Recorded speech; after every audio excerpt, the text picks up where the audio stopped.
guys, welcome to my channel. Today we're going to be talking about my delivery story. Make sure you like, comment, and subscribe.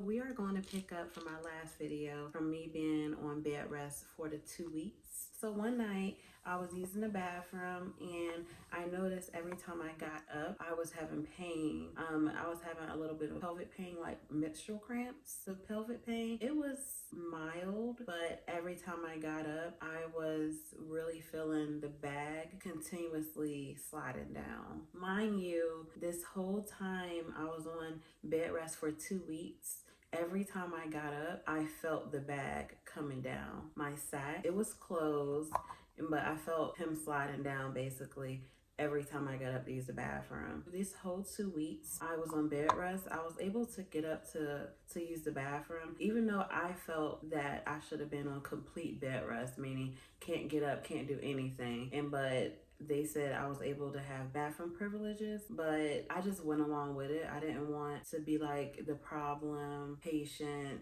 that every time I have to use the bathroom, they have to come in there to put me on a bedpan. So I just went along with it and I used the bathroom every time that I had to. But every time I had to use the bathroom and I got up, I felt the bag, basically the sack coming down, and I used to have to like squeeze my legs as I walked to the bathroom. It felt like every time I told them I felt the bag, they was like, she don't feel no bad for real. So it felt like they thought I was like playing, but I legit felt the bag every time I got up. He used to like slide down. How I knew he was so low, every time he kicked, the kick wasn't even in my stomach anymore. Every time I felt him kick, I don't know how to explain it. It might be TMI, but I felt him in like my anal region. Like it felt like he was kicking my butt, like inside. Very low. He was very low. It felt like he was kicking like my butt down there. I don't know. So every 4 hours they would do vital signs for me and the baby. So they do like the fetal checks where they put the strap over my belly and try to find his heart rate. They could never find him when they did the fetal checks. Like he was so low. They used to be like in my private area trying to find his heartbeat, and they could never find it. But this time I noticed it took really longer than usual. Like she could not find it. When she did find it, his heart rate kept dipping, and I told her I was having these pelvic cramps, and so she called the doctor. Since her checking the heartbeat, it dipped a couple times. The doctor told her to leave the monitor on for like an hour and a half just to make sure everything was okay, and how many times that he dipped, or did he dip anymore. So at this point I was still having like my pelvic cramps, and so the doctor came himself and tried to do an ultrasound. When the doctor tried to do the ultrasound, it was like a handheld ultrasound. It wasn't like one of the big fancy ones. So I didn't think it was really that accurate. He couldn't really see anything, but he said he saw the sack was still in place. Because at this point, I felt him kicking, but I didn't really feel him kicking that often. So they was like concerned with that. My cramps were every hour. They were getting a little bit more, like, I don't know. It was just, it wasn't bad cramps, but they was just still happening. I never had cramps that came and stayed. Usually I'll have a cramp, then it leaves, but these cramps were staying. They wasn't really hurting, but it was just like menstrual cramps, but I had them consistently. When the doctor was still in there, I told him, because I let everyone know I wanted to get an epidural. I did not want to be put to sleep. I think it's just like an inside thing, probably because in my nursing field I see people get put to sleep every day, and I deal with that, and I don't know, it was something that I didn't want to get put to sleep. I wanted an epidural. So I was like, I don't care what's going on. If it's time, it's time. But please just let me have time to get an epidural. So the doctor informed me that everything was okay, and like the sac was still in place. And so it's nothing to do right now. And so he said everything's okay and to just keep him updated. At this point, the nurse usually checked on me like once every hour during the night. I told her that I was still having menstrual cramps. It wasn't bad, but it was consistently all night, just all menstrual cramps. It's the morning time, and I was like, okay, what's going on? Because I'm on bed rest right now, like complete bed rest. I can't get up to use the bathroom at this point, and I'm NPO, meaning I can't have anything by mouth. I can't eat or drink anything. So I was like, what's going on? Something happening that I don't know or what? So I was talking to my husband, and the nurse was in there at the same time, and I was like, okay, so my husband was getting off of work, and he usually goes home first to take a nap, but I was like, should he come in here or should he go home? Like, what's going on? And so the nurse told me, yeah, you need to tell him to come in. You're going to triage, meaning it might be a slight chance that I might have the baby today. So let me backtrack. Time was important because my son was turned the opposite way, meaning he was feet first, and him being so small, being at this point, it was 25 weeks. I've been on bed rest for about 2 weeks now. And so he's upside down that I can't push him out. If he comes, it would be an emergency situation because his head is the opposite way, and it's not a normal baby. They can't just pull them out or use special devices like they do with term babies. So they told me a C-section is better because it's safer for the baby. So now I'm in triage. It's the morning time. My husband just got there, and so they're going through shift change. So the doctor is not there. I actually didn't talk to the doctor yet. They are usually passing on their assignment to the oncoming shift. It felt like as soon as I got down this triage, everything just moved really swiftly. I was having cramps at this point. It wasn't cramps anymore. At this point,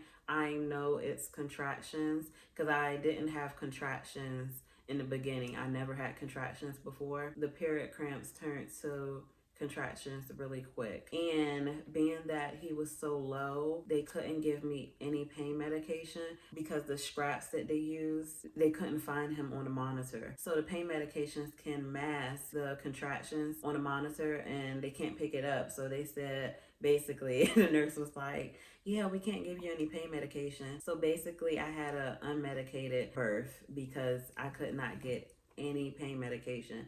And these contractions was real, let me tell you. Every time I had a contraction, I was just, the pain that you can't even holler. It was just you laugh about it. When you laugh, you are in some pain. I was just laughing and holding the rail. I know the people beside me was like, why is this girl laughing? Oh, and triage is not like separate rooms. Basically, I don't know. It looked like it was a bed, curtain, bed, curtain, bed, curtain. I think it was for people that might have an emergency C-section because the OR was right next door. Like, you open the door, it's OR right there. So that's why I was there. So the doctor comes in and she was like, let me check you just to see how far you are because you are contracting, so you're dilating, and we would just want to make sure we're on it. I did not want her to check me. Let me back it up. So since my bag was right there, everyone was scared to check me. No one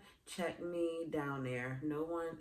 None of the doctors checked me down there. I only got checked once on admission. That's the only time I got checked because they were scared that they were going to pop the bag. So when she said, let me check you, I knew the bag was going to pop. So I was like, can you please just check me using the ultrasound? And she was like, no, I have to check you the regular way. So I was like, oh my gosh. I was thinking, I know it's going to be time to deliver if she checks me. So I was like, I just wanted to make sure it was time for me to do an epidural because they told me when it's time for me to have the baby, it will be an emergency. It won't be time. So I just want to let her know, I want an epidural. I don't want to be put to sleep. So can you please just use the ultrasound? She was like, I have to check you. So I was like, are we going to have time for the epidural? She was like, just let me check you. Everything's fine. Just let me check you. Basically, in her mind, she was like, girl, let me check you. And we're not going to have time to do the epidural.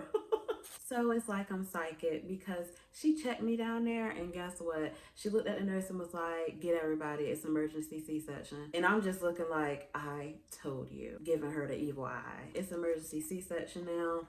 it gets real. They start telling me to take stuff. They start pushing stuff through my IV. They're trying to get me to sign consent. So at this point, the doctor is trying to explain the consents to me. And I legit cut her off and said, I understand this. If it's time for me to have a C-section, can I please get the epidural, please? She looked at me and I think she didn't want me to get it. I couldn't get in the right position that people are usually in, that straight up looking forward, because he could just come out. And so she was like, we'll try, but it's gonna have to be sideways. But I actually heard her behind the curtain and was like, she didn't want to do an epidural. It was time. Basically like, come on girl. OMG, so I'm nervous at this time. This is my first baby. I'm getting pushed back to triage now, and I'm in the OR room. They are doing everything. They are like moving fast. Anesthesia gets there and said they're gonna try it from the side. They were trying, but they said it's harder from the side in general, and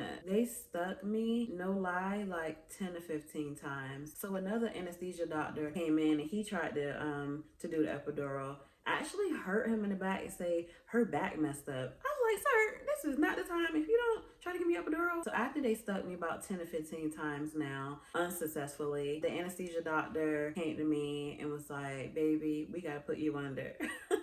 So all them 10 to 15 sticks that I got was for nothing. Mind you, I'm having back pain now. Part of me just wish I would have just got put to sleep in the first place, because my back pain now was not worth it. So I get put to sleep, and then I wake up from my C-section all discombobulated, and they was like, everything was fine.